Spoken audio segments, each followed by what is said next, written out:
All right. Um, Day 6. Hey Nostradamus. Welcome back, everybody. My foot's killing me right now. Well, okay, that's an exaggeration. It's not killing me. I'm not going to fall over and die in the midst of a pandemic. My foot's really hurting. I've been on it a lot. And so I'm going to sit down for a little bit and try to do it this way. All right. So we're going to do day 6. I think I'm falling into obscurity here after my meteoric rise to the top. I think I'm falling into obscurity. Nobody's watching these videos. So I may just be talking to myself here. Pictures on the wall. Buddha over here. But anyway, let's keep going. So day 5 yesterday ended on page 54. Okay, at the asterisk there on your PDF with Jason recounting to us when he heard that the day a year ago that he heard that his brother Kent had died. Barb called him, said, "Pull over. Um, Your brother's died. Your brother's dead." Said he went, no pain, no warning, no fear, but he's gone. He died in a car accident. Haven't quite got that little detail out yet, but that's what happened. He died in a car accident. Oh, today was Spirit Week. It's your uniform on top and comfy clothes on bottom. So I didn't figure anybody wanted to put their uniform on when they were at home. So I figured I'd relax and wear my sweatshirt. Okay, Jason again. Let me follow another thread. On the day of the massacre, Cheryl arrived late to school. We had words on the phone the night before, and when I looked out my chem class window and saw her Chevette pull into the student lot, I walked out of the classroom without asking permission. I went to her locker and we had words, intense words over how we were going to tell the world about our marriage. A few people noticed us and later said we were having a huge blowout. We agreed to meet in that cafeteria at noon. Once this was settled, the rest of the morning was inconsequential. After the shootings, dozens of students and staff testified that I had seemed A, preoccupied, B, distant, and C, as if I had something really big on my mind. When the noon bell rang, I was in biology class, numb to the course material, numb because I discovered sex, so concentrating on anything else was hard. The cafeteria was about as far away from the biology classroom as it was possible to be, 3 floors up and located diagonally across the building. I stopped at my locker, threw my textbooks in like so much Burger King trash, and was set to bolt for the calf when Matt Gursky, this walking hairdo from Youth Alive, buttonholed me. "Jason, we need to talk." "About what, Matt? I can't talk now. I'm in a hurry." He's trying to get to, he's supposed to meet Cheryl. "Too much of a hurry to discuss the fate of your eternal soul?" I looked at him. "You have 60 seconds. One, two, three, go." I don't know if I like being treated like a 53, 52, 51. Okay, then. What's the deal with you and Cheryl? The deal? Yeah, the deal. The two of you. We know you've been having, or rather, you've been what? Making it. We have? Don't deny it. We've been watching. I'm a big guy. I'm big now, and I was big then. I took my left hand and clenched it around Matt's throat, my thumb on top of his voice box. I lifted him off the buff linoleum and cracked the back of his head on locker's ventilation slit on the locker's ventilation slits. "Look, you meddlesome, sanctimonious cockroach!" I bounced him onto the floor, my knees locking his arms as surely as cast iron shackles. "If you dare even hint, even one more time, that you or any other sexless, self-hating member of your Stasi goon squad have any slug to the face right to impose your ideas on my life, I'll come to your house in the dead of night, use a tire iron to smash your bedroom window, and then obliterate your self-satisfied little pig face with it." I stood up. I hope I've made myself clear. I then walked away toward the calf, climbing up flights of stairs, but I felt like I was walking on an airport's rubber conveyor belt. All right, so think about this. He says they agreed to meet in the cafeteria. After the shootings, dozens of students and staff testified that he had seemed preoccupied, distant, and as if he had something really big on his mind. Well, we know what that was, that she had just told him she was pregnant. But after the shooting, what do you think people think? He was preoccupied, distant, had something big on his mind, and then he pins this guy, Matt Gursky, down and punches him in the face. Probably deserve, not that violence is the answer. I don't condone that by any means, but probably deserved what he got. So after the shooting, what do you think everybody thinks? Bueller? Bueller? Anybody? Oh, Isabella, yes. Thinks that he was part of the shooting. Yes, Isabella. Good. That he was part of the shooting. That he was the mastermind of the shooting. Right? He wasn't, had no part in it. But because of these behaviors and these actions, people try to find a reason to explain stuff. So, all right. Good, Isabella. I was maybe halfway across the middle floor when I heard sounds like popping fireworks. No big deal because Halloween was coming up shortly. And then I noticed two grade 9 students running past me. And then, some seconds later, dozens of students stumbling over themselves. One girl I knew, Tracy, who took over my paper route for me back in 1981, yelled at me there were three guys up in the cafeteria shooting students. She fled, and I remembered the ship turning upside down in the Poseidon adventure, and the looks on the actors' faces as they clued into the fact that the ship was flipping. Smashed champagne bottles, dying pianos, carved ice wands, and people falling from the sky. The fire alarm went off. It's an old movie called The Poseidon Adventure, and when the boat actually turns completely upside down like this. So what was up is down, what was down is up. And he's talking about that moment, people were clued into the fact that the ship was flipping and the whole world had turned upside down. That's how he felt, right? Because he knew Cheryl was in the cafeteria and the girl said, "Hey, boys are shooting people in the cafeteria." Against the human stream, I rounded a stairwell, one with a mural of Maui or some other paradise-like place. The wall was pebble finished and rubbed my right arm raw. At that point, the alarm bell felt like crabs crawling on my head. At the top of the stairs, Mr. Kroger, an English teacher, stood with Miss Harmon, the principal's assistant. Both looked besieged. Life doesn't prepare you for high school massacres. When I tried to pass, Mr. Kroger said, "You're not going up there." Meanwhile, the gunshots were coming fast and furious around the corner and down the hall in the calf. Mr. Kroger said, "Jason, leave." The sprinklers kicked in. It was raining. "Cheryl's in the cafeteria." "Go, now." I grabbed his arm to move him away, but he toppled down the stairwell. Oh, Jesus, he went down like a box of junk falling from a top cupboard.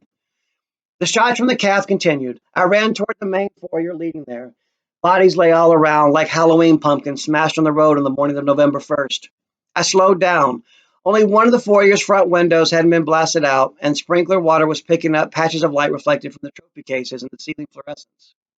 Lori Kemper ran past. She was in the drama club and her arm was purple and somehow no longer connected properly. On the linoleum was Layla Warner, not so lucky, in a disjointed heap by her trophy case.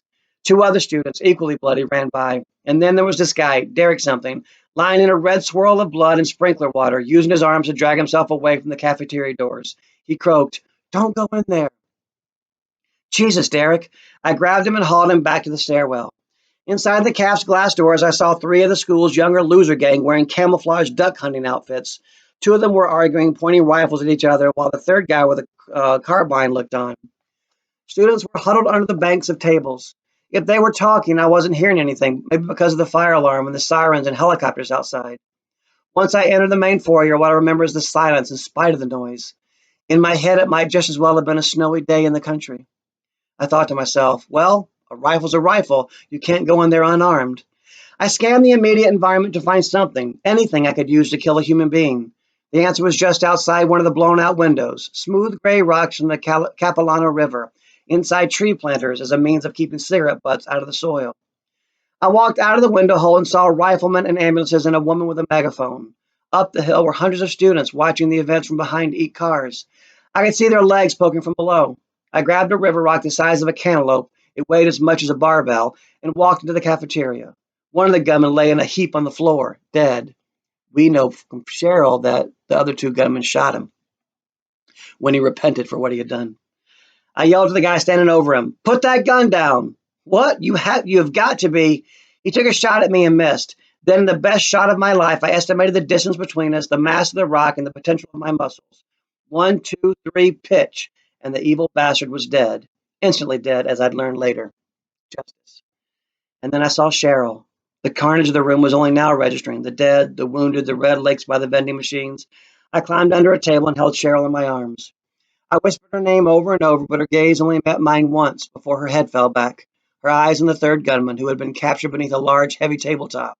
Students were now fighting each other for a place on top of the table, like people on the Berlin Wall in 1989. And then they all began to jump in unison, crushing the body like a Christmas walnut. One, two, three. One, two, three. And the distance between the tabletop and the floor shrank with each jump until finally, as I held Cheryl in my arms, the students, unbeknownst to the forces of the law outside, might just as well have been squishing mud between the floor and the table. That the gunmen they had squished on the table had just been disintegrated into like a muddy, slimy substance, no longer recognizable as a human, just goo, right? So it's interesting. We get to hear Jason as he comes into the cafeteria. Cheryl from in the cafeteria under the table says they shot over near the vending machines. They shot into a group of the young jocks, I think. Not sure who got hit. And then Jason, as he's coming in, can tell us, oh, I saw this student pulling himself out, and this student, and this student. I pulled this Derek out to the stairwell. And I bet it crosses Jason's mind that if he doesn't take the time to pull Derek out of the cafeteria to the stairwell, maybe he gets back in time to save Cheryl. Maybe. You never know. But that's what happens. We know that he comes in, the other gunman was dead. He throws a rock and kills the second gunman, and then the third gunman is squished on the table. He runs over, he holds Cheryl. She looks at him once, but she's already gone, really.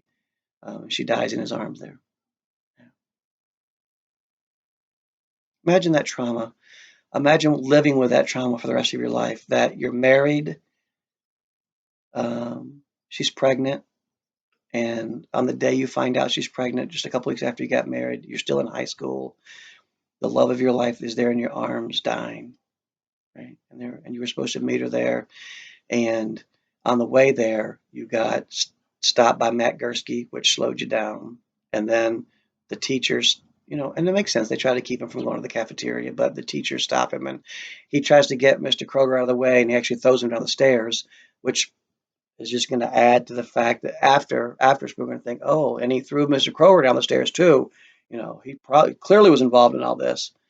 When he got there just in time to watch his girlfriend die, he didn't get there in time to save her, kind of stuff.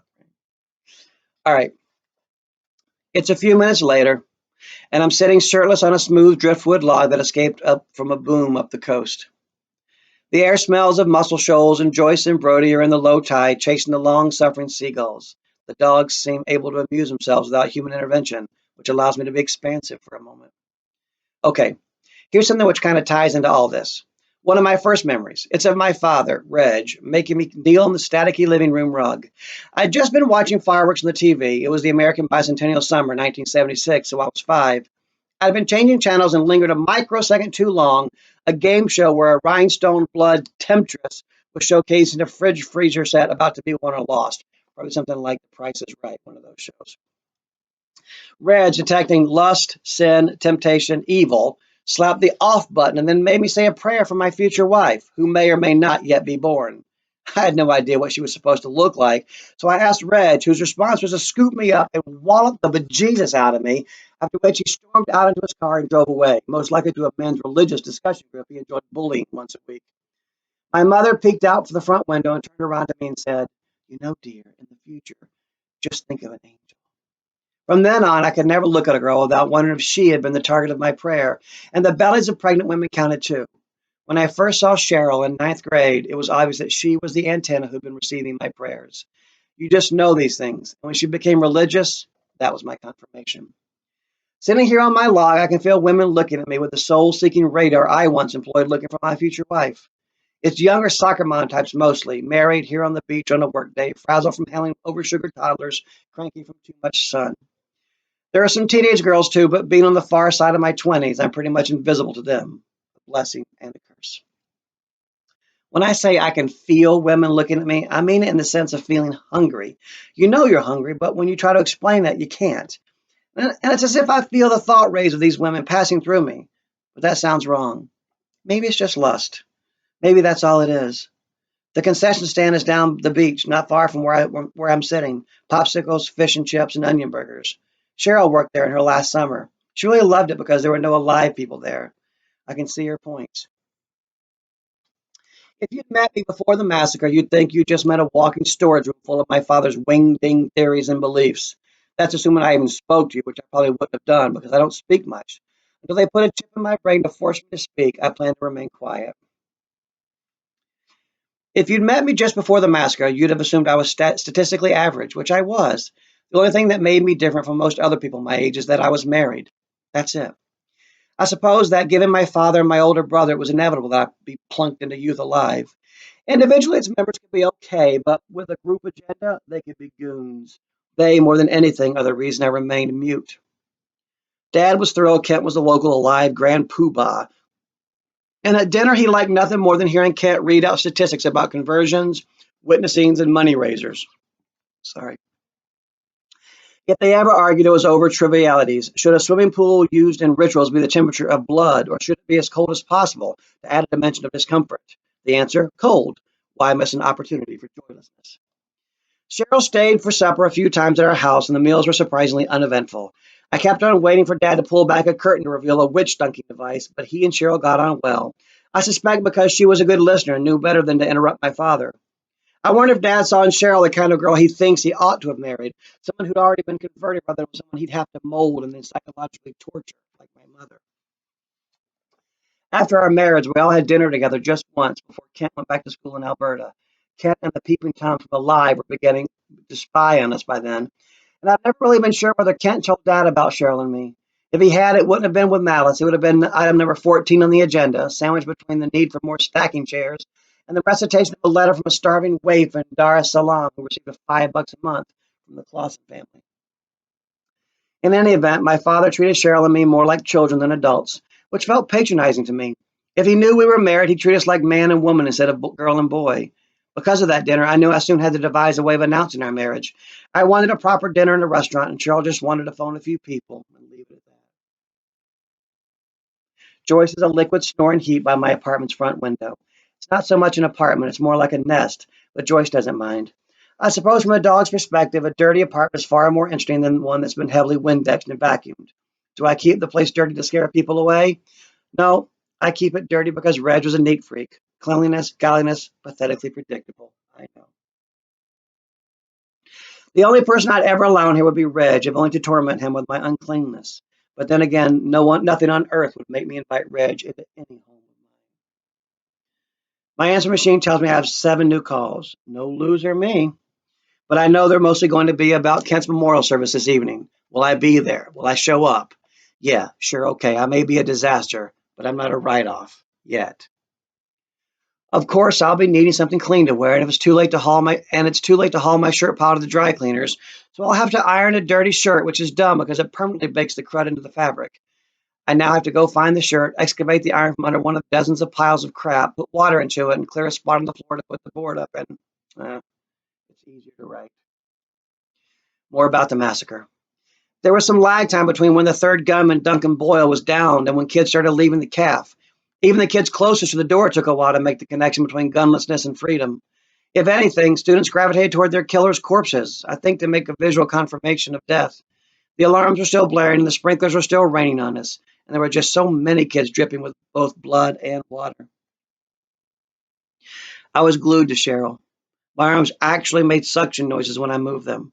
I was covered in her blood. All of her friends had gone, freaks. When the mass exodus began from the calf, the authorities swooped in every conceivable form. Police, snipers, guys in balaclavas, firemen, ambulance workers, all too late. They were taking photos, putting up colored tape, and everyone was screaming to turn off the alarms and the sprinklers, as they were not merely annoying, but were contaminating the crime scene. For all I know, those sirens and sprinklers may still be on, as I've not returned to the building since that day. Son, stand up.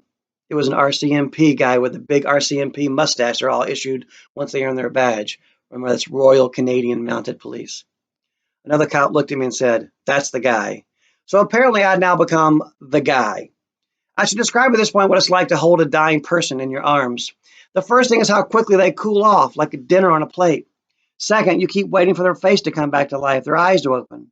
Even with Cheryl cooling in my arms, I didn't really believe she was dead. It's when an authority figure of proven uselessness told me to let go of the body of my wife, whose face I knew would reanimate momentarily. My reaction was to stick with my wife. Go to hell. No, really, son, stand up. You heard me. The other cop asked, "Is he giving you trouble, John?" "Lay off, Pete. Can't you see he's..." What I can see is that he's tampering with a crime scene. You, get up, now. Pete wasn't worth responding to. I held Cheryl close. The world is an ugly, ugly, ugly place. Son, come on. Sir, I said no. Pete, I don't know what to do. She's dead. Let him hold her. No, and if he keeps it up, you know what to do. Actually, I don't. I tuned them out. From my vantage point, soggy, reddened lunch bags and backpacks lay everywhere. The wounded were being removed with the same speed and efficiency that Coliseum staff removed chairs after a concert. Underneath, Cheryl and I saw her notebook, festooned with its ballpoint scribbles. Underneath, Cheryl and I saw, like she's alive. I'm sorry. Underneath Cheryl. One more time, Jim. Underneath Cheryl, I saw her notebook, festooned with its ballpoint scribbles. God is nowhere. God is now here. God is nowhere. God is now here. I didn't give it any thought past that. A man's arm reached down and tried to tug my arms away from her, but I flinched and held on. Then a dozen arms reached in. Pow! I became a one-man supernova, firing my legs in all directions, refusing to let go of Cheryl. But they managed to pull us apart, and that was the last time I touched her. Within 48 hours, she was embalmed, and for reasons that will follow, I wasn't permitted to attend her funeral. Once they'd pulled me away from Cheryl, they shoved me into the foyer and then promptly forgot me. And so I walked through the same shot-out empty window frame as before and onto the front plaza where it was sunny and bright. I remember this thing Cheryl once said, how God sees no difference between night and day, how God only sees the sun at the center of the greater plan, and that night and day were merely human distinctions. I figured I now understood her point, except that for me, I didn't see any greater plan.